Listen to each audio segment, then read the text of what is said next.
मोदी जी ने ठान लिया है कि हर 6 महीना पर एक ऐसा नियम लेकर के आओ जिससे विवाद होता रहे और लोग आपस में लड़ते रहे। धर्मगुरु, साधु, संत बोल रहे हैं कि यह नियम हिंदुओं को आपस में बांटने और लड़वाने के लिए लाया गया है। कई नेता इस नियम के समर्थन में बोल रहे हैं तो कई नेता इस नियम के विरोध में बोल रहे हैं। एससी, एसटी, ओबीसी वाले खुश हैं तो वहीं पे जनरल कैटेगरी वाले जमकर इस नियम का विरोध कर रहे हैं। देश में इतना हंगामा हुआ कि सुप्रीम कोर्ट ने इस नियम पर रोक लगा दिया, यह बोलते हुए कि देश में विभाजन की स्थिति पैदा हो सकती है। तो आइए समझते हैं कि यूजीसी ने कौन सा ऐसा नया रूल लाया है जिसके चलते इतना बवाल मचा हुआ है देश में। पहले समझते हैं यूजीसी क्या है। तो देखो, यूजीसी का फुल फॉर्म है यूनिवर्सिटी ग्रांट्स कमीशन। हिंदी में इसका मतलब है विश्वविद्यालय अनुदान आयोग। देश के सभी उच्च शिक्षण संस्थान जैसे विश्वविद्यालय, कॉलेज इत्यादि में क्या रूल और रेगुलेशन होंगे इन संस्थानों को चलाने के लिए, यह यूजीसी तय करता है। शिक्षण संस्थानों को बेहतर ढंग से चलाने के लिए यूजीसी नियम बनाता रहता है। यूजीसी 13 जनवरी को एक गैजेट नोटिफिकेशन जारी करता है जिसे नाम दिया गया यूजीसी रेगुलेशन 2026।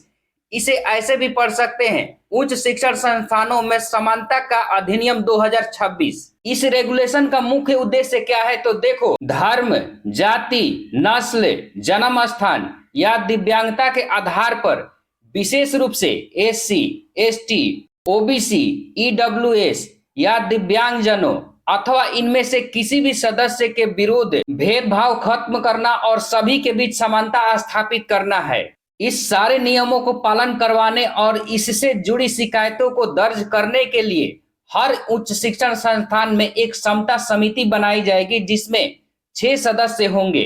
इस समिति में एससी, एसटी, ओबीसी और महिला का होना अनिवार्य है। इसके साथ ही 24/7 एक हेल्पलाइन नंबर रहेगा। कोई भी पीड़ित व्यक्ति को अपना शिकायत दर्ज कराना है तो वह ऑनलाइन या समिति के पास जाकर दर्ज करा सकता है या हेल्पलाइन नंबर के जरिए भी अपना शिकायत दर्ज करा सकता है। समता समिति शिकायत मिलने के 24 घंटा के अंदर अपनी कार्रवाई शुरू कर देगी और यदि समिति को लगता है कि यह एक आपराधिक मामला है तो इस केस को पुलिस को भी सौंप सकती है। यदि कोई शिक्षण संस्थान इन नियमों का पालन नहीं करता है तो उसकी सदस्यता खत्म कर दी जाएगी। अब आप लोगों को लगेगा नियम तो बहुत अच्छा है, तो बवाल किस बात का है?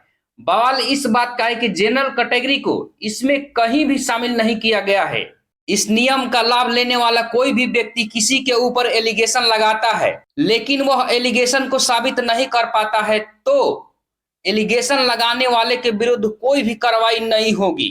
और इसी लाइन को लेकर सबसे बड़ा बवाल मचा हुआ है कि कोई भी व्यक्ति किसी के ऊपर झूठा एलिगेशन लगा सकता है, किसी का जिंदगी झूठा एलिगेशन लगा करके खराब कर सकता है। इस नियम का मिस यूज हो सकता है। इस नियम को लेकर बीजेपी के नेता कुछ भी नहीं बोल रहे हैं, एकदम चुप्पी साधे हुए हैं। जनरल वाले बीजेपी वाले को घेर रहे हैं। इसी दौरान यह मामला सुप्रीम कोर्ट में पहुंचा और कोर्ट ने यह कहते हुए कि इस नियम से देश में विभाजन की स्थिति पैदा हो सकती है, रोक लगा दी है और अगली सुनवाई 19 मार्च को दे दी है। कोर्ट ने यह भी कहा कि इस नियम में बहुत सी खामियां हैं जिसे सुधारने की जरूरत है। यूजीसी को यह नियम इसलिए लाना पड़ा क्योंकि सुप्रीम कोर्ट में कोई शिक्षण संस्थानों में 2 छोटे जातियों को डिस्क्रिमिनेशन के चलते मौत हो गई और इसी केस की सुनवाई सुप्रीम कोर्ट कर रहा है। और सुप्रीम कोर्ट ने एक बार बोला था कि ऐसे मामलों को निपटाने के लिए कोई नियम कानून बनाओ, जिस पर यूजीसी ने ऐसा नियम कानून बनाया कि देश में बवाल ही हो गया।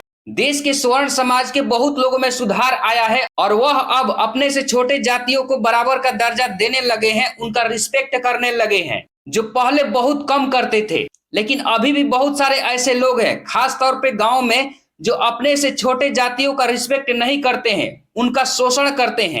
ऐसे लोगों से बचाने के लिए आरक्षण अभी भी जरूरी है, लेकिन मोदी जी को सबको देखते हुए रूल और रेगुलेशन बनाना चाहिए ताकि एक भी निर्देश को सजा न मिले।